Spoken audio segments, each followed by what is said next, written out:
Muy buenas noches, querido público que nos honra con su presencia de todos los jueves a las 20 horas en el colectivo Historia GT.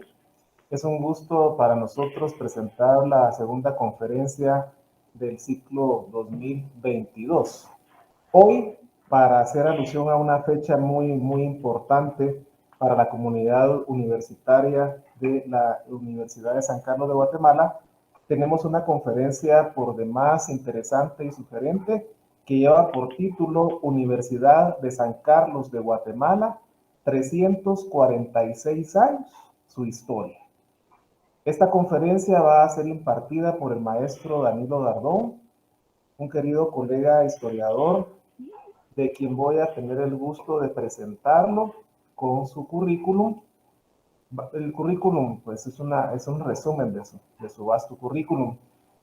Resulta que Ricardo Danilo Dardón Flores es candidato a doctor en el doctorado de investigación social, pendiente nada más de tesis por la Universidad Panamericana de Guatemala. Es maestro en Historia Latinoamericana por la Universidad Internacional de Andalucía, España. Licenciado en Historia por la Escuela de Historia, profesor de enseñanza media en Historia y Ciencias Sociales por esta misma casa de estudios y profesor de Educación Primaria Urbana por la Escuela Normal Central para Varones. Fue director de la Escuela de Historia en los años de 2004 a 2012 y del Centro Universitario de Santa Rosa de 2013 a 2014.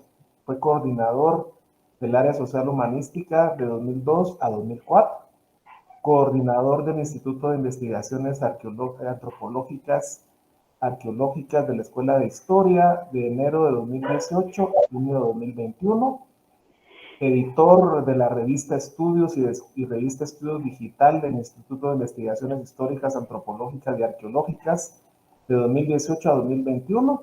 Actualmente es profesor titular 11 de los cursos Historia Universal 3 y 4, que versan sobre la Edad Media y Moderna en la Escuela de Historia de la USAC. Igualmente es titular 11 del Instituto de Investigaciones de la Escuela de Historia. Entre sus publicaciones se contemplan La calidad de sangre, la calidad moral, Pecado de ilegitimidad, Los hijos de África, Cambios a la medida del individuo, Por los caminos de la nación, y de hecho esta es una publicación que el colectivo quiere invitarlo posteriormente para que lo presente por acá, porque conocemos que es un trabajo muy interesante. Rebeldía ingénita del estudiante universitario y la revolución del 44, aportes para la docencia. Independencia y cambio cultural, de la calidad de sangre a la calidad moral, en la Universidad de San Carlos de Guatemala. Historia de las elecciones en Guatemala, análisis de las primeras elecciones de la era republicana. El pueblo, visibilización de los sectores subalternos indígenas de Guatemala en la historia de la época independiente. 8 historias, revisión bibliográfica mínima en el marco de la construcción del objeto de estudio sobre el Estado Nacional en el altiplano guatemalteco, el caso de San Juan Zacatepeques, 1808 a 1871. Nació en Colonia San Juan Zacatepeques, que es su tesis de maestría. Historia de la industria en Guatemala, que es una monografía de 4 fábricas. Vida cotidiana y conflicto social de labradores y jornaleros de 1871 a 1880, tesis de licenciatura. Así que con mucho gusto el colectivo Historia GT ha invitado a nuestro querido colega Danilo Dardón Flores para que presente este interesante tema. Bienvenido, mi querido colega Dani. Muchas gracias, Salva. Muchas gracias al colectivo GIT y, por supuesto, mis felicitaciones, mi reconocimiento, mi humilde reconocimiento al enorme trabajo desarrollado por ustedes como colectivo. Realmente es extraordinario lo que hacen. Es una entrega que se da a todos aquellos que gustamos de la historia, que trabajamos en la historia, para la historia, y que, por supuesto, parte de ese nuestro trabajo es la difusión. Así es de que para mí no solo es un honor, sino que estoy muy agradecido por este espacio, esta ventana que me prestan para poder difundir un poco las ideas y los trabajos que hemos venido realizando desde hace ya varios años. No deseo principiar sin expresar mi profunda tristeza, mi profundo pesar por la desaparición física, más no, por supuesto, su memoria, más no, por supuesto, su trabajo y su legado, que estuvo aquí presente con ustedes. La desaparición física de Amalia Zunuk, su muerte por esta enorme pandemia que nos ha traído graves y grandes consecuencias y nos ha afectado a las distintas familias, en este caso a nuestra familia académica dentro de la Escuela de Historia. Un tributo a ella, mi corazón, mi pensamiento y un fuerte abrazo a la eternidad. Voy a presentarles entonces esta conferencia que traje preparada algunas diapositivas y entonces les pediría acá a los compañeros la presentación, como ustedes van a observar acá. Pues además del título, iniciamos con una serie de edificios que albergaron en mucha de la vida académica de la universidad a los universitarios y por supuesto también a los profesores universitarios, y dentro de esos monumentos arquitectónicos, por supuesto que hay mucha historia, no, claro, historia académica, pero también historia social, historia política, historia cultural. Son los edificios, entonces, arriba, la rectoría, la actual rectoría del campus de la ciudad universitaria. Abajo, en medio, está la Casa Alcántara, que ha sido el albergue de menor tiempo de la Universidad de San Carlos, y abajo la primera universidad, que fue en lo que hoy constituye el Centro Cultural Casa Santo Tomás de Aquino de la Universidad de San Carlos. Vamos a darle entonces a la siguiente diapositiva. Acá vemos entonces la Universidad de San Carlos en sus inicios. Es una fotografía antigua, pero por supuesto debe ser del siglo XX. Y aquí está el edificio de la antigua universidad, pues restaurado. Es importante decir que este fue el primer recinto que cobijó la universidad. Ay, perdón. Cobijó la universidad en sus inicios durante bastante tiempo, y fue creada de acuerdo a la Real Cédula del rey Carlos II de España el 31 de enero de 1676. Hoy tenemos 27 de enero, es decir, estamos a pocos días del aniversario de fundación de nuestra querida universidad. Median entre las dos fechas, 1676 y 2002, 346 años. El contexto histórico en que surgió la Universidad de San Carlos es por demás interesante en todos los sentidos. En el sentido cultural ya había una efervescencia cultural en la ciudad de Santiago de Guatemala, que era la capital del reino, y por supuesto también ya había población que estaba no solo en edad, sino también en posibilidades de poder estudiar en esta universidad. Es importante mencionar que por supuesto es una universidad que se funda para la élite española. En Santiago de Guatemala, una ciudad española, vivían españoles, españoles de la tierra, sí, y otros inmigrantes, otros migrantes de España. Y entonces, pues, claro, una ciudad entonces de españoles que fundaba su universidad y que iba a dar cobijo a españoles, pero también dentro de las circunstancias legales que se da la posibilidad de que la población indígena pueda también estudiar dentro de la universidad. Por ser vasallos libres de la corona española, la población indígena tenía acceso a la universidad. Digo esto porque no todos pudieron tener acceso a la universidad, aún algunos, aunque tuvieran recursos económicos para hacerlo. Por supuesto, los que no tenían recursos económicos para ingresar a la universidad, pues, ¿de qué manera podían ingresar? Era una universidad elitista, ¿verdad? Y entonces, como podemos ver, ese contexto histórico en el que nace la universidad es muy interesante. Es importante mencionar que Carlos II fue el último rey de la dinastía de los Habsburgo, que es de la familia de los Austrias, y eso es bien interesante porque a finales del siglo XVIII, a finales del siglo XVII, principios del siglo XVIII, muere Carlos II sin sucesión, es decir, sin heredero.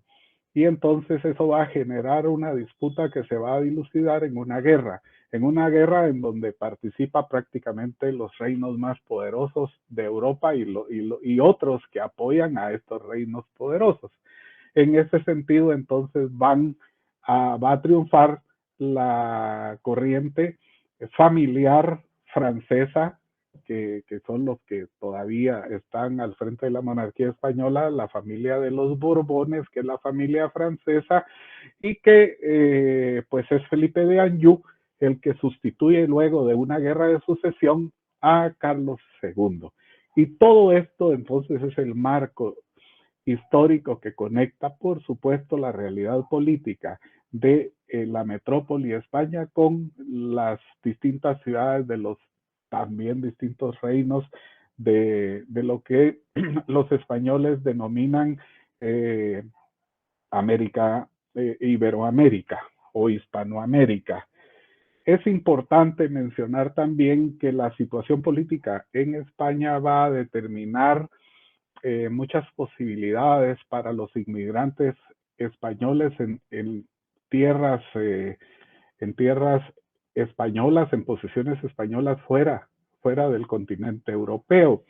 Y que hay una serie de reinos venidos a menos en Europa que, como Navarra, por ejemplo, que van a ser sometidos por el poderío militar de la monarquía que en ese momento se está fortaleciendo a partir de la unión matrimonial de Isabel, la católica, y Fernando también el católico, y entonces dentro de la situación política del Reino de Navarra, pues es de debilidad y de una lucha perdida con Francia, porque el heredero, el rey de Navarra, tenía pretensiones para ser también rey de Francia, y entonces tiene una guerra contra Francia y son derrotados de tal manera que el reino se viene abajo, el reino de Navarra, y es aprovechado por Fernando el Católico para someterlo, y lo va a incorporar a la monarquía española en un momento en que ya pues han tomado posesión de, de todo el territorio, de todos los grandes territorios en América. Y entonces, para mantener la pacificación y para mantener a esta gente que por supuesto venía de guerras y que estaba acostumbrado a la lucha y que tenía sociedad violenta con gente violenta que sabía de armas, pues entonces para mantenerlos apaciguados les dio ciertas mercedes siempre y cuando tuvieran ellos la posibilidad de migrar a la América. Y es así como enlazamos a Navarra con Centroamérica, porque resulta que, como ustedes saben, pues Centroamérica fue una región, diríamos, marginal en el sentido económico de las grandes ciudades y los grandes territorios de América del Norte, México, el Virreinato de México y el Virreinato del Perú, que además de sumamente grandes, fueron sumamente ricos. Y Centroamérica, pues como ustedes saben, tampoco tuvo grandes riquezas de metales, por lo tanto grandes riquezas económicas, y entonces la disputa de las oligarquías y de los migrantes que venían para Centroamérica, pues no era tan férrea, la sociedad todavía no era tan tan cerrada como sí lo era, por ejemplo, la sociedad mexicana. Algunos entonces, bueno, ustedes saben que hay un viejo dicho popular que dice que el tuerto es el rey en el país de los ciegos, y aunque es un ejemplo burdo el que les estoy dando, pues sí ejemplifica el hecho de que los navarros prefirieron venir a Centroamérica porque aquí tenían menos competencia para llegar a ser élites y por lo tanto para llegar a tener riqueza como en efecto la tuvieron. Es así como observamos como parte de la élite de Santiago de Guatemala a dos navarros que se hicieron millonarios. El primero de ellos, posiblemente ustedes no lo conocen mucho, no es muy mencionado, aunque en las distintas historiografías sobre los inmigrantes navarros a América y a Centroamérica fundamentalmente sí, son muy conocidos, han sido muy estudiados, pues uno de ellos es Juan de Barreneche. Juan de Barreneche viene a Guatemala, a Santiago de Guatemala, muchos años antes que, que Juan Fermín de Aycinena. Después viene Juan Fermín de Aycinena y bueno, claro, los dos eran navarros, los dos eran del Valle del Bastán, que es una región de Navarra, una región rural, pobre de Navarra, y entonces esa pobreza condicionaba que los hijos secundones tenían que salir del valle y migrar a otras regiones para buscar nuevos horizontes, porque ahí se iban a quedar únicamente los hijos, sea mujer o sea hombre, que la familia les iba a heredar a ellos dote matrimonial para conservar la fortuna familiar cohesionada. Y ellos, que eran secundones, hijos secundarios, entonces tuvieron que emigrar. Los dos hijos secundarios de la familia Aycinena migraron. Pedro de Aycinena fue uno y el otro fue su hermano Juan Fermín. Pedro se vino antes, después se vino Juan Fermín y primero llegaron a México, luego llegaron a Santiago.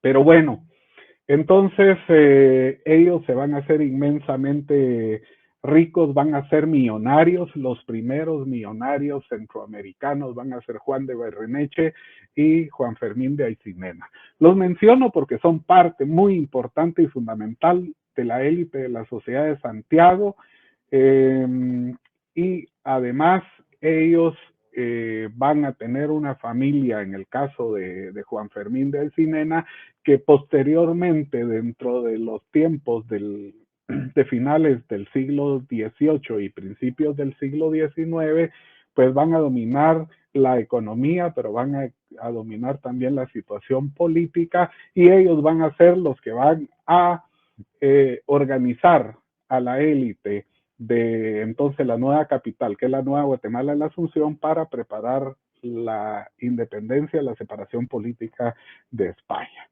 Ese entonces era el contexto de las familias más poderosas de Santiago, los Barreneche, los Aycinena, los Carrillo, que después se unen matrimonialmente con los Aycinena, y que por supuesto para los terremotos del 76 va a ser trasladada esa ciudad.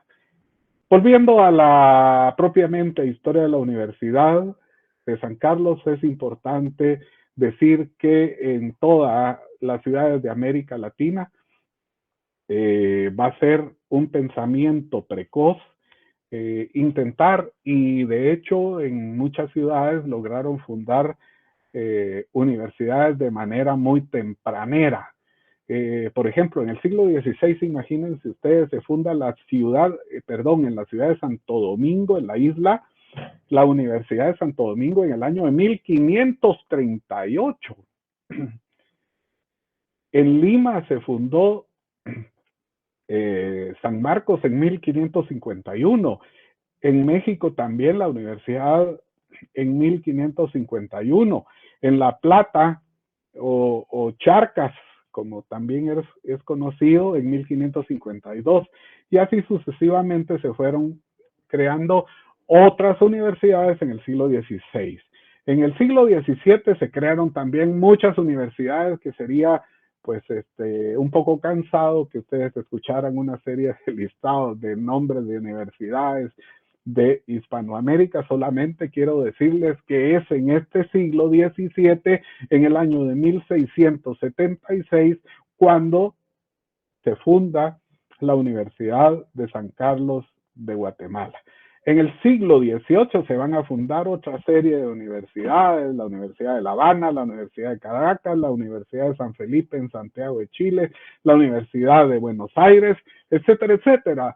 Otro gran montón de universidades. Y en el siglo XIX, antes de la separación, antes de las independencias latinoamericanas, también se van a fundar otras universidades, ya no tantas por los problemas políticos que habían, pero se funda, por ejemplo, la Universidad de Mérida, ahora México, ¿no? Venezuela en 1806 y algo muy importante, se funda la segunda universidad en Centroamérica, que es la Universidad de León, Nicaragua, en el año de 1812. Por favor, la siguiente diapositiva. Bueno, pues recordemos que el Reino de Guatemala va a ser sujetado a partir de la intervención militar, de una intervención o de varias intervenciones militares, ¿verdad? Y como parte de la dinámica social, pues van a nacer niños que desde 1524 en adelante, pues comienzan a nacer y estos niños comienzan a crecer y pasando los años de tal manera que pues cuando el obispo Marroquín se da cuenta, Francisco Marroquín, conocido por todos, se da cuenta, pues resulta de que ya son adultos y necesitan educación y no la tienen. Entonces, pues él se va a preocupar por tratar de fundar un colegio de primeras letras que tome a los niños para poder educarlos dentro del seno de la iglesia, por supuesto. Y entonces él va a dejar una herencia, su legado en dinero y su legado también en posesiones que tenía para fundar esas escuelas de primeras letras, ¿verdad? Eso fue en 1545, pero en 1548 ya el obispo Marroquín estaba mandando la primera carta al rey para manifestarle su preocupación porque se fundara la primera, la universidad en Santiago de Guatemala. Es importante mencionar que por esa precocidad que tienen las universidades en cuanto a fundarse en Hispanoamérica, vamos a poder leer en esa crónica de la provincia del Santísimo Nombre de Jesús de Guatemala, que así se llama el libro de Fray Francisco Vázquez, ¿verdad? Podemos leer una frase que diríamos sintetiza la situación que se estaba manifestando entre la realidad social y el aparecimiento o creación o fundación de universidades en Hispanoamérica. Dice lo siguiente Francisco Vázquez: aún olía a pólvora y todavía se trataba de limpiar las armas y de herrar los caballos cuando se fundan las primeras universidades en Hispanoamérica, por supuesto. Y eso fue lo que pasó, una precocidad en el sentido de fundar las universidades. Y entonces, recuérdense que la historia se construye a partir de preguntas, y acá tendríamos nosotros el primer cuestionamiento metodológico para poder discutir en cuanto a ello, y es: ¿por qué fundar una universidad en una ciudad tan joven, sea la que haya sido en América Latina o en el caso de Guatemala? ¿Por qué fundarla? Hay muchas respuestas y a mí me parece que John Tate Lanning, no es Lenin, es Lanning. John Tate explica en su libro que titula La Universidad en el Reino de Guatemala algunos elementos comprensivos muy interesantes. En primer lugar, dice: la universidad, fundar universidades porque la universidad era un prerequisito absoluto de la vida urbana, de la vida civilizada entendido desde los parámetros del pensamiento cultural europeo. La civilización, el sentirse civilizados, los europeos era una característica de su mentalidad, de tal manera que ustedes saben que cuando llegan a estos territorios, pues ellos se sentían civilizados y veían al otro, en este caso a los pueblos originarios, como salvajes, ¿verdad? Ese era el pensamiento que por supuesto tenía un gran contenido racista dentro de él. La universidad daba nobleza a la ciudad, ennoblecía a sus habitantes en un tiempo en que el honor y el prestigio además eran tan importantes. La universidad, estimados compañeros y compañeras, daba prestigio a la ciudad, pero también daba prestigio a los universitarios y les brindaba oportunidades para poder alcanzar títulos y poder tener, era una vía de ascenso social porque la administración colonial también necesitaba de abogados, necesitaba de administradores para poder ejercer la profesión de administración colonial, sea en los ayuntamientos, sea también en las audiencias. Los títulos universitarios representaban entonces la posibilidad de acceder a la burocracia y con ello también a mejores condiciones de vida. Ustedes se preguntarán, bueno, mejores condiciones de vida únicamente por los salarios que tenían, y la respuesta es no únicamente por ello, que tampoco eran ni tan pequeños ni tan grandes, pero sí eran importantes por la enorme corrupción que se daba dentro de la administración colonial, y entonces ocupar puestos dentro de la administración de la Real Audiencia era fundamental para poder tener dividendos a partir de generar la posibilidad de negocios entre distintos sujetos, comerciantes especialmente, ¿verdad?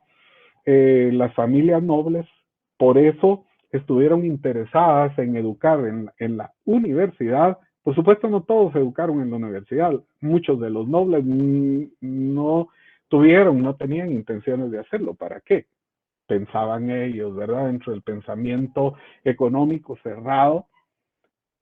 Pero siempre los líderes, las cabezas de estas grandes familias pensaron que era fundamental educar a miembros de la familia para que ocuparan puestos dentro de la administración colonial y ellos les facilitaran acceso a los negocios, a la facilitación de negocios dentro de la administración colonial, y que podía ser también la rebaja de impuestos o qué sé yo, ¿no?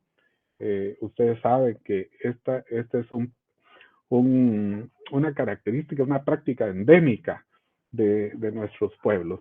La universidad, compañeras y compañeros, por supuesto, era una universidad escolástica en aquella época, era una universidad real, era una universidad pontificia porque fue autorizada por el rey, fue autorizada por el papa, y por supuesto que todos tenían que hablar latín porque era la lengua por la que todos se comunicaban. Los libros venían en latín, había que leer, escribir, pues en ese idioma ya muerto, ¿verdad? Por eso, pues la Iglesia Católica se va a esforzar en fundar universidades, porque precisamente al ser la universidad una universidad con metodología escolástica, pues entonces evidentemente era la universidad una fortaleza de defensa a la cristiandad católica. Por eso nosotros encontramos dentro de los archivos de la ciudad de Santiago, Guatemala, y después de la Nueva Guatemala de la Asunción, durante la época de la colonia, así denominada, o del reino, mejor dicho, una serie de tesis sobre la defensa de determinados santos, la defensa de determinadas creencias religiosas, o cómo se explica la concepción de la Virgen María, etcétera, etcétera. Ese era el tipo de tesis, de muchas de las tesis que se practicaban. Vamos, por favor, con la otra diapositiva. Se trata sobre las constituciones de la Universidad de San Carlos. Las constituciones, pues, son las leyes, el marco legal que hace que funcione la universidad de la manera en cómo se redactó, en cómo los distintos enunciados mandan que funcione. Y entonces, por supuesto, hay varias cosas ahí muy interesantes. Debo decirles que la Universidad de San Carlos nunca se llamó San Carlos de Borromeo. Esa no sé de dónde sacaron o cómo sacaron, que leemos muchas veces o algunas veces leemos trabajos que por supuesto que son incorrectos, en donde mencionan a la Universidad de San Carlos de Borromeo.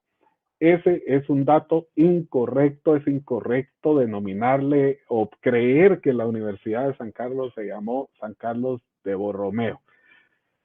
San Carlos de Borromeo era el santo, uno de los dos santos patrones de la universidad, ¿verdad? Fue un obispo italiano, Carlos de Borromeo, y entonces él tuvo una cercanía con los distintos estudiantes universitarios, en varias universidades, fue maestro universitario, y entonces fue un obispo pues muy ligado a la educación en Europa. Y bueno, y la otra es Santa Rosa de Lima, una de las santas más queridas en América Latina, y por supuesto también es santa patrona de la Universidad de San Carlos. Pues la tarea de la formación universitaria durante la época colonial fue cumplida dentro de los márgenes de calidad que permitían hacer en aquella época. Digo esto para mencionar que, por supuesto, con las limitaciones del tiempo, pues lo sabemos, ¿no? Con las limitaciones también de la metodología, con las limitaciones de los libros que podían llegar y leerse acá en el Reino de Guatemala, pues sí es importante mencionar que los profesores de la Universidad de San Carlos, en primer lugar, entraron a la carrera, llamémosle con las denominaciones actuales, entraron a trabajar por concursos de oposición. Desde el primer, el primer evento de inicio de clases, eran los profesores pues ganadores en un concurso de oposición. De tal manera que eso va a decir mucho acerca de la transparencia y acerca de la calidad de estos profesores, que van a continuar entonces eligiéndose de esa manera.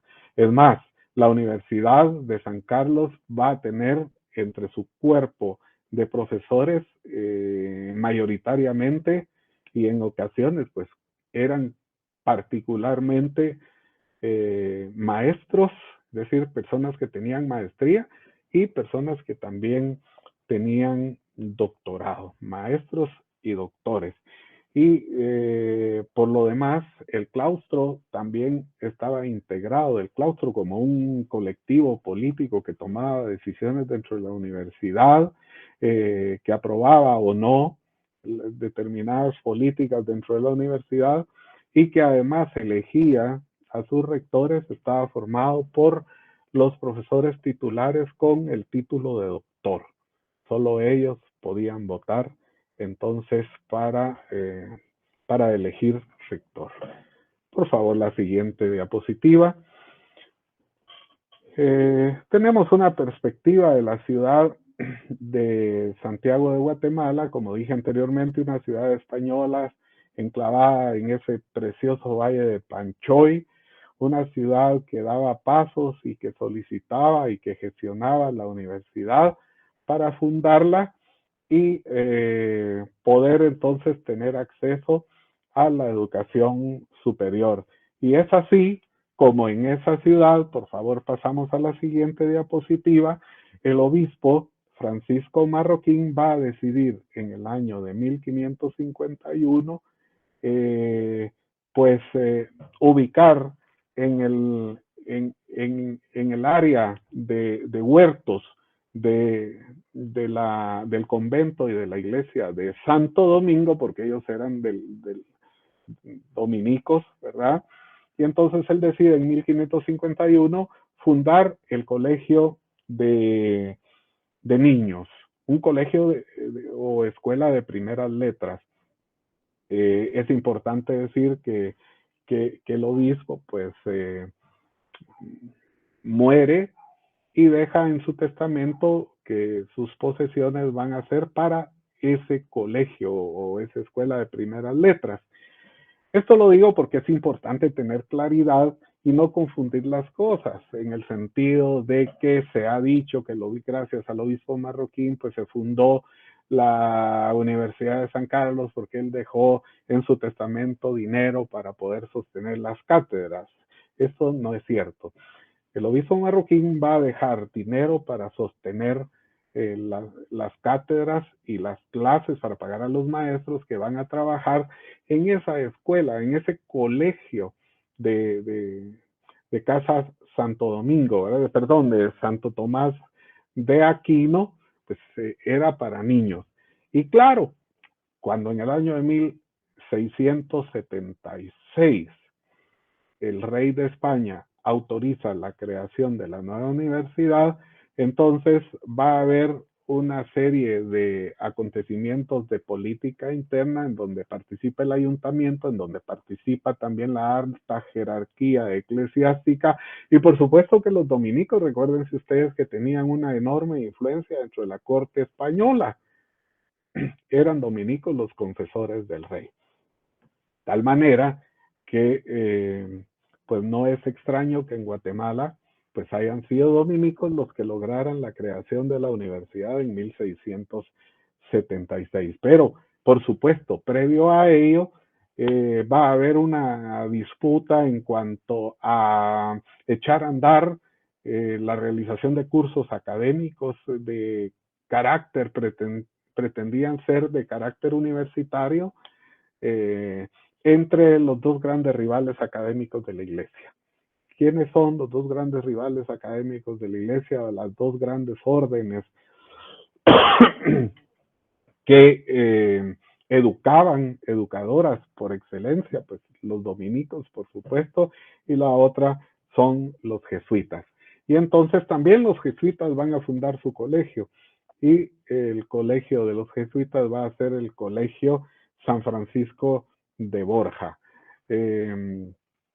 Ustedes saben, la iglesia de los jesuitas pues está ubicada allá donde está la cooperación española en la actualidad, y al parecer el colegio San Francisco de Borja estaba ubicado, se desarrollaba sus actividades en lo que ahora es el taller, en donde le enseñan a la juventud y a algunos trabajadores antigüeños sobre la restauración de arquitectura y de arte colonial. Entonces, ese era el colegio de Borja. Pero, por supuesto, van a haber una serie de aspectos políticos que van a incidir en la educación y van a incidir también en el desarrollo de las universidades, en la época esta, el fin del fin de la monarquía española. Yo les dije algo que es muy importante en el marco histórico, es la sustitución, el cambio de las dinastías monárquicas. Los Borbones sustituyen a los Austrias. Es importante destacar que tampoco los Austrias decidieron tener completamente descentralizado su gobierno. Es más, recuérdense ustedes de las ordenanzas de Barcelona, que son las leyes nuevas en donde ellos pretendieron retomar y retomaron la administración de las posesiones españolas en América, y entonces trataron de centralizar el poder. Esa situación, pero mucho más fuerte, esa política la hicieron los Borbones desde la toma del monarca Felipe de Anjou, y especialmente se van a manifestar el cambio de políticas a mediados del siglo XVII con las políticas de Carlos III y sus reformas, que son conocidas por todos como las reformas borbónicas. Uno de los cambios más importantes que se van a dar dentro de estas reformas, pues son los cambios administrativos que tienen como tendencia que sean los españoles venidos de la metrópoli los que ocupen los cargos más importantes de la administración de la monarquía. Y entonces esto va a generar una serie de malestar dentro de los criollos en toda Hispanoamérica, y eso va a ser un motivo de descontento que de alguna manera, pero escúchenme, es de alguna manera explica la inconformidad en cuanto a pretender una separación. De alguna manera digo, porque esto hay que matizarlo, porque en el caso de Guatemala, por ejemplo, van a ser las élites más favorecidas por la corona española, que era particularmente la familia Aycinena, a quienes se les dio la dirección de la construcción de la nueva ciudad en el Valle de la Virgen, en el Valle de la Asunción o Valle de la Ermita. Nosotros sabemos que el que dirigió esas obras va a ser Juan Fermín de Aycinena, y sus descendientes, que son sus hijos y también, sobre todo, sus nietos, pues van a participar directamente dentro de la organización de la separación política con España. Entonces digo que hay que matizar esto, porque no en todas partes se dio el caso de que fueron los criollos afectados por las medidas afectados negativamente por las medidas de la monarquía española, los que se opusieron y separaron de España, sino que en este caso, en el caso de Centroamérica, va a ser la familia que más se benefició y que en efecto tenía puestos dentro de la administración colonial. Incluso Pedro de Aycinena, uno de los hijos del marqués, le puso Pedro en honor a su hermano, que también se llamaba Pedro, pues fue consejero del rey en España. Y bueno, y es esa familia la que realiza y organiza el Plan Pacífico de Independencia de Guatemala. Vamos a la siguiente diapositiva, ya vamos a ir terminando, no porque se termine la historia de la Universidad de San Carlos, que precisamente la estoy iniciando, sino que es el tiempo el que nos está entonces pues limitando. En esta diapositiva lo que tengo es una de las capillas privadas que tenía la iglesia de Santo Domingo, y que ahora ustedes la pueden ver, pero hay que pagar porque la privatizaron y es parte del Hotel Casa Santo Domingo. Esta bella joya de la imaginería de Santiago de Guatemala, pues fue descubierta en trabajos arqueológicos de nuestra querida amiga y arqueóloga de la Escuela de Historia. Si Marlene me recuerda de su nombre, es Zoilita Rodríguez, nuestra querida Zoilita Rodríguez, hizo el trabajo arqueológico acá en Casa Santo Domingo, y pues ellos fueron los descubridores de esta joya. En el testamento, entonces, Marroquín dejó 882 tostones, producto de la renta anual para la construcción del edificio del Colegio Santo Tomás de Aquino, 2,000 ducados para mantener 2 cátedras, en pesos cada uno, 2,000 pesos para milpas en Jocotenango. Y bueno, todo ese testamento era para poner clases en donde se iba a enseñar artes, filosofía, teología y gramática latina, pero a nivel de primeras letras y también de lo que hoy conocemos como la enseñanza media. Hoy, pues sabemos que el obispo pues murió el 18 de abril de 1563 y entonces pues el colegio es un legado de él.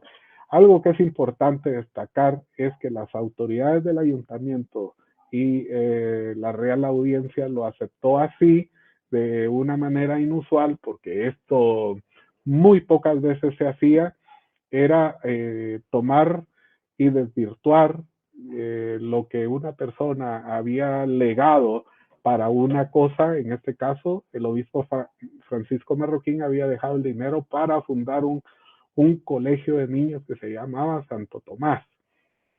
Y entonces, pues administrativamente le cambiaron el destino a este dinero y lo pusieron para que principiara a funcionar la universidad.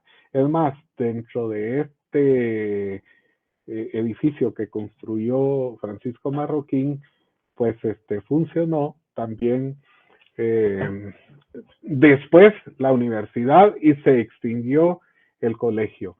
Quiero recordarles que con las leyes, con estas reformas borbónicas de mediados del siglo XVII, bueno, se va a expulsar a los jesuitas y entonces pues tienen que dejar sus posesiones, tienen que dejar sus iglesias, tienen que dejar sus colegios y así desaparece el colegio de Francisco de Borja. Menciono esto que desaparece porque resulta que el colegio Francisco de Borja sí tenía una buena biblioteca dentro de sus saberes. Y la Universidad de San Carlos, aunque tenía un fondo para libros, pues no podemos decir que realmente ha sido una biblioteca la que tenía, porque en realidad lo que hacían debido a la metodología académica que había en aquella época, que era la escolástica, y que comprendía, entre otras cosas, que los estudiantes tenían que aprenderse de memoria lecciones de un libro de texto. Entonces, por lo tanto, solo se necesitaban pocos libros de texto para los pocos estudiantes que iban a estudiar determinado curso. Entonces ellos prestaban esos libros de texto y esa era la pequeña biblioteca que tenía. Sin embargo, ya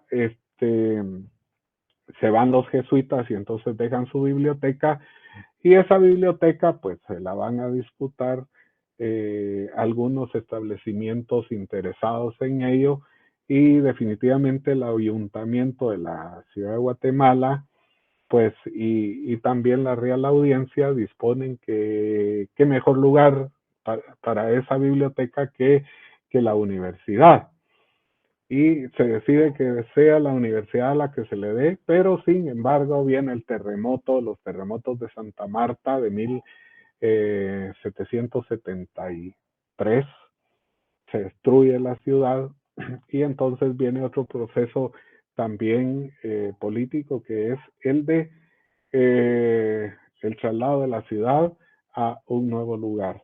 Y eso es lo que quiero mostrar aquí en la siguiente diapositiva, o muestro, por favor, Lore, en donde tenemos el Colegio Santo Tomás de Aquino por una parte y por otro lado tenemos las ruinas, porque así quedaron con los terremotos de Santa Marta, las ruinas de la iglesia de los jesuitas, ¿verdad? Y podemos ver la enorme destrucción que ocasionó ese terremoto, pero que por supuesto quedó demostrado y hoy vemos la ciudad pues en pie, recuperando con reconstrucciones pues realizadas especialmente con, con recursos que vienen de fuera y con intereses propiamente del desarrollo de turismo, de la iniciativa privada y todo eso, ¿verdad? Eh, pues que esa ciudad podía haberse vuelto a reconstruir. Lo que pasa es de que en 1751 habían sufrido también algunos terremotos y pues estos nuevos Borbones los reyes borbones pues deseaban restarle poderío al grande ya poder que tenían los criollos en guatemaltecos, ¿verdad? Era parte de la lucha. Pensaron que con trasladar la ciudad y con darle más potestad a los nuevos españoles, a los nuevos criollos inmigrantes, pues iban a tener más fidelidad. Pero en Centroamérica no sucedió así, fue lo contrario. Seguimos con la siguiente diapositiva. Vean ustedes, la naturaleza se ensañó. Estos, como ustedes pueden ver, son terremotos de 1751, algunos, y también en el caso de abajo, que es el 29 de julio de 1773, el día de Santa Marta. La próxima diapositiva muestra algo que es interesante. Tengo acá resaltado con marcador, sería un tipo celeste, azul, el solar que ocupa el Colegio Santo Tomás. Es una fotografía aérea reciente, ¿verdad? Y en verde tenemos una manzana completa y es importante para mí mencionarles que esa manzana llegó a tener a las personas más ricas del reino de Guatemala, es decir, ahí tuvieron sus casas de habitación las personas más ricas del reino de Guatemala. Y entonces cuando ustedes vayan y tenemos del lado, vamos a ver si pueden ver mi mouse, acá tenemos la iglesia de Nuestra Señora del Carmen. Acá, en esta parte de aquí, tenemos un restaurante que se llama La Cuevita de los Urquizú. Acá enfrente está el convento e iglesia de Capuchinas en todo esto. Y enfrente de la iglesia de Capuchinas tenemos lo que era la casa de la familia Carrillo. La familia Carrillo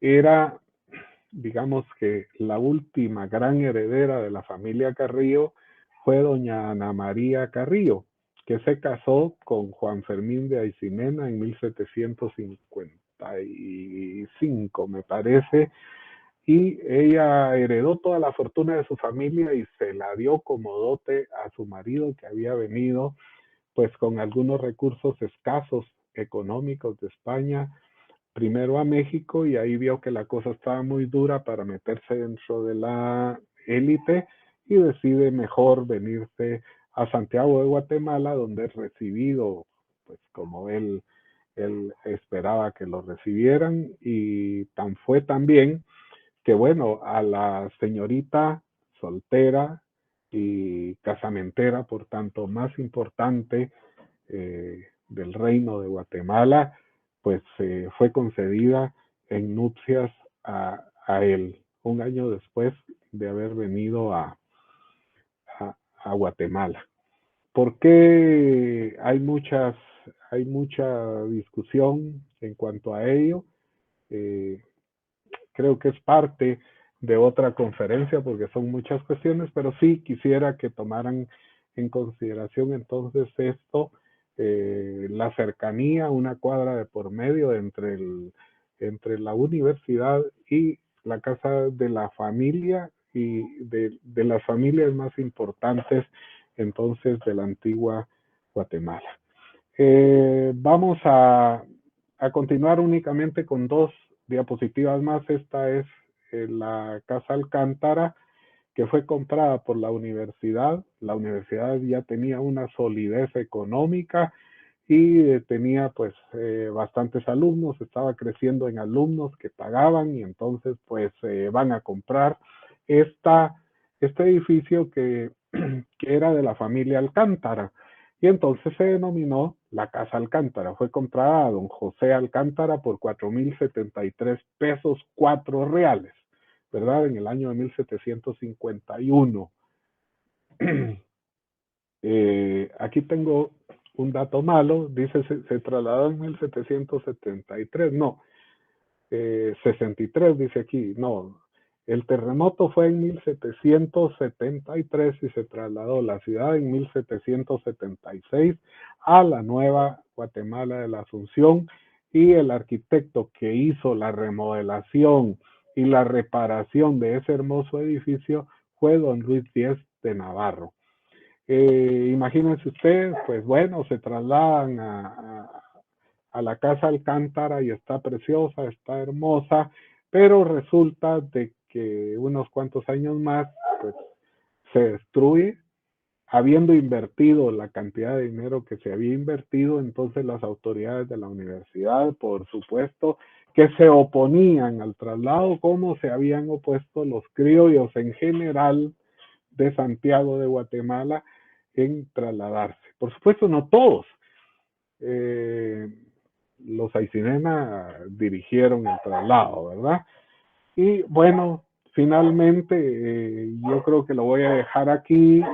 Solo quiero, por favor, mostrar la siguiente diapositiva, porque es muy importante recordar que llega el siglo XIX. Con el siglo XIX, pues la decadencia española, van a darse las luchas de independencia por todo, por toda la Hispanoamérica, y entonces en 1808 la crisis de la monarquía se va a hacer intensa, se va a hacer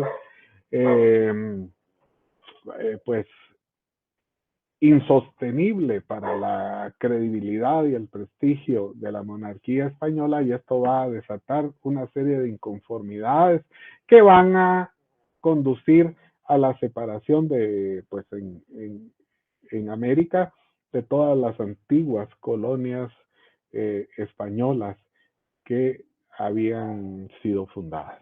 Es importante recordar que esto de la denominada invasión napoleónica a España, que ha sido explicada por varios compañeros y que también nosotros mismos hemos explicado, que en realidad no fue una invasión, sino que fue un plan fraguado por Carlos IV, el rey de España, con Napoleón Bonaparte, porque tenían intenciones de tomar Portugal y no lo lograron. Entonces pues los franceses se pretendían quedar con España. Y entonces pues resulta de que en este momento, y ahora sí, por favor, quisiera solo presentar esta última diapositiva, que es la Universidad de San Carlos en la Nueva Guatemala de la Asunción. Fue construida, es muy hermosa. También funcionó durante la época del gobierno de la monarquía española. Por eso en la parte del frontispicio de su entrada tiene los escudos del rey de la monarquía española, por el Real Patronato que guardaba la universidad. Fue creada por orden del rey, ¿verdad?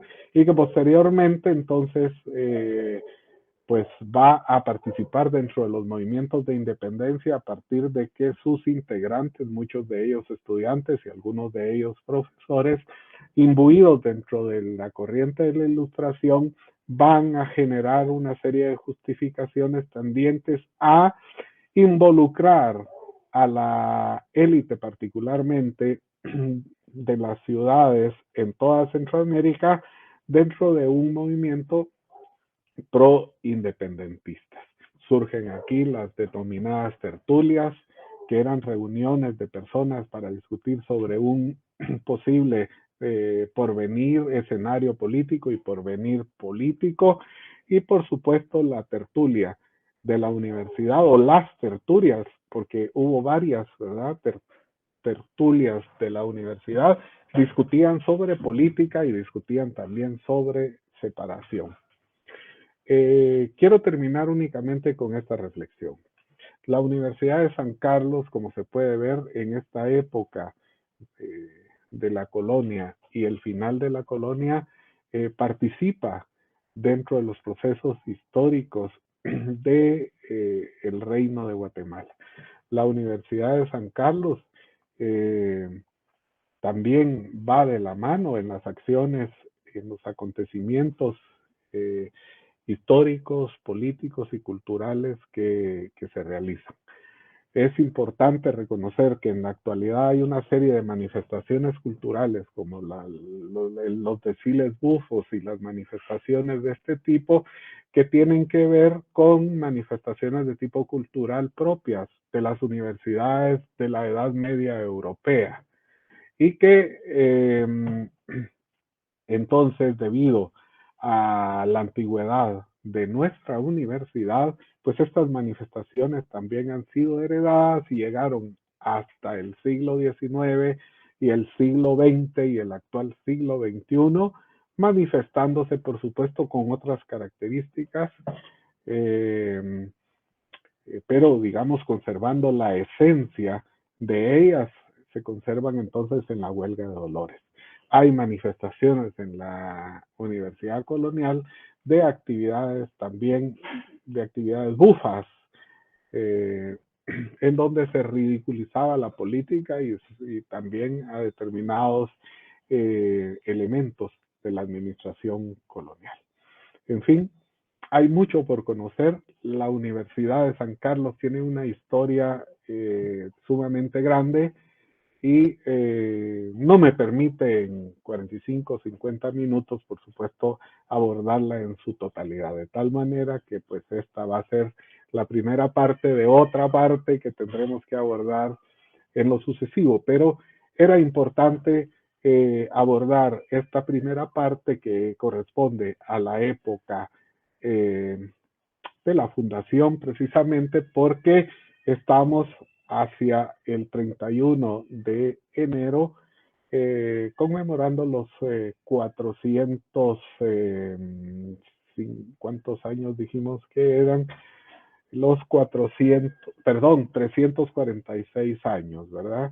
3 siglos y casi 3 siglos y medio, ¿verdad? Gracias, Marlencita, 346 años de historia de la Universidad de San Carlos de Guatemala, que por supuesto nos debe incentivar para profundizar en los desarrollos y consolidación académica, porque tener una vida, digamos, longeva no es garantía de una calidad educativa que debe ser, por supuesto, sólida. Así es de que, pues muchas gracias al colectivo GT por este espacio y pues seguimos adelante entonces con la construcción de nuestra historia en distintos ámbitos, en distintos o con distintos sujetos históricos. Muchas gracias a todos y todas, estimados compañeros y colegas. El colectivo Historia GT agradece profundamente esta interesante disertación de nuestro querido colega, el maestro Danilo Dardón Flores. De hecho, ya hay mucha audiencia que está pendiente de esta transmisión. Justamente iba a llamar mucho la atención en el gremio sancarlista de docentes, estudiantes. Tenemos mucha gente, incluso de primer año, que está interesada en conocer su historia.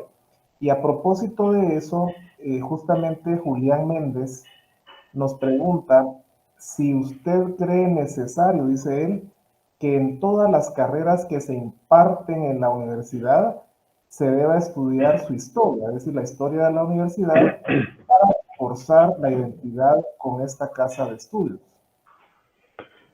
Por supuesto que sí. De hecho, no hacerlo va en contra de las disposiciones de la ley orgánica de la Universidad de San Carlos que manda, que ordena que nosotros tenemos que tener en todas las carreras un mínimo de conocimiento sobre realidad nacional.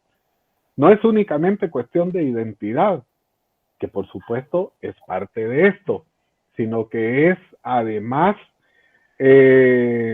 conocimiento de la realidad nacional, en el sentido de saber quiénes somos y entonces qué debemos hacer para encauzar por los caminos que necesita la sociedad para poder salir adelante y para poder mejorar. Muchísimas gracias. El colega arqueólogo Jorge Enrique Chocón Tun, quien se desempeña, como sabemos, allá en Petén como docente, Él dice esto, un dato curioso es que Fray Agustín Kahn, quien dio la primera cátedra de filosofía en la universidad, luego participó en la incursión al Itzá desde Cabo en 1696. Muy interesante. Bueno, claro, eran parte del sistema. Un fraterno saludo a nuestro querido amigo y compañero Jorge. Por supuesto, eran parte del sistema y recuérdense que lo dije al principio, Santiago de los Caballeros, perdón, Santiago de Guatemala era una ciudad española, era una ciudad de españoles.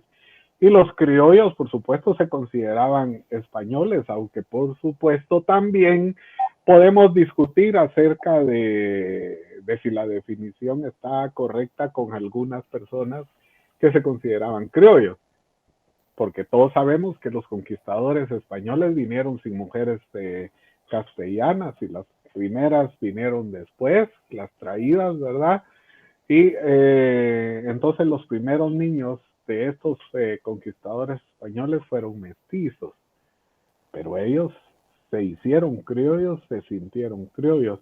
Y el mestizaje es una parte natural de los seres humanos, de tal manera que pues en muchas familias y la política de blanqueamiento racial fue, pero muy implementada en estos lugares, en toda Hispanoamérica, y entonces por eso se entiende, viene Juan Fermín de Aycinena de España, y entonces había que casarlo para blanquear más a la familia, aunque debo decir una cosa, también la familia Carrillo había migrado solo que una generación antes de España y había migrado también de Navarra. Entonces, pues por ahí van los hilos de la historia juntándose. Excelente. Una pregunta de Oscar Juan. Él dice, ¿cómo fue que se integraron al final de cuentas a los indígenas a la Universidad de San Carlos? Bueno, es que la constitución de la Universidad de San Carlos, que es, digamos, así se denominaba en aquella época, ¿verdad? Y hay un número, o sea, hay Constitución 1, que es la ley 1, Constitución 2 y así sucesivamente. La Constitución número 196 dice lo siguiente, lo voy a leer textual. Ordenamos que cualquiera que hubiere sido penitenciado por el Santo Oficio, o sus padres, o sus abuelos, de que de apetate, yo no había sido, pero si mis abuelos habían sido sentenciados en el Santo Oficio, yo no tenía entonces derecho a estudiar, y así dice entonces esta Constitución, ¿verdad?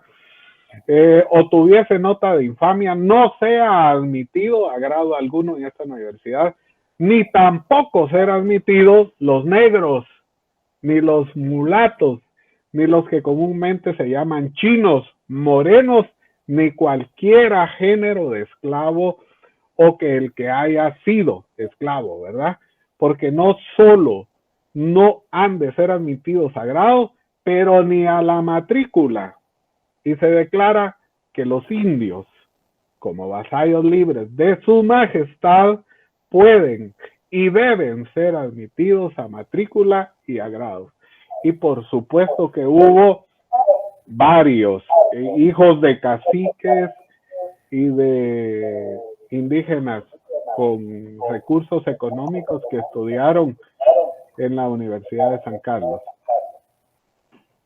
Excelente, sí, definitivamente vamos a decir que no era el indígena del común el que asistía a la universidad, ¿verdad? Eso sí, habría que aclararlo como lo decía. Sí, ¿verdad? Aunque en algunos casos sí, cuando eran patrocinados por algún cura, ¿verdad? Entonces por ahí había una posibilidad de meterlo, porque pues los indígenas eran una raza pura, dentro de la mentalidad, digamos, que en esa época se manejaba. Justamente, excelente. Yuridia Chávez nos pregunta de los múltiples aportes de la Universidad Colonial, ¿cuál crees que sería de los más destacados? Bueno, es realmente difícil encontrar dentro de una generalidad de cuestiones importantes que realizaron decir esto, pero yo pienso de que desde la perspectiva político-social va a ser el hecho de permitir el ingreso de nuevas ideas, de ideas modernas, de la modernidad al Reino de Guatemala, que va a ser importante para impulsar los cambios que se van a desarrollar durante los primeros 25 años del siglo XIX. La Universidad de San Carlos entonces va a principiar a transformarse. Es importante mencionar que desde finales del siglo XVIII la ilustración y los nuevos métodos de enseñanza-aprendizaje dentro de la universidad van a rendir sus frutos en aquella época. Es decir, va a ser fundamental la participación de la universidad dentro de los procesos políticos que se generaron dentro del seno de la sociedad colonial para la formación de esa nación criolla elitista que tenemos hoy. Excelente. Bien, vamos a cerrar esta ronda de preguntas. Justamente más que una pregunta es con una intervención que hace la estudiante Wendy López. Ella lo que dice es que está muy contenta de que el colectivo te haya invitado y que no duda que vamos a tener una segunda conferencia para hablar de la segunda parte de la historia de nuestra casa de estudios, y así va a ser.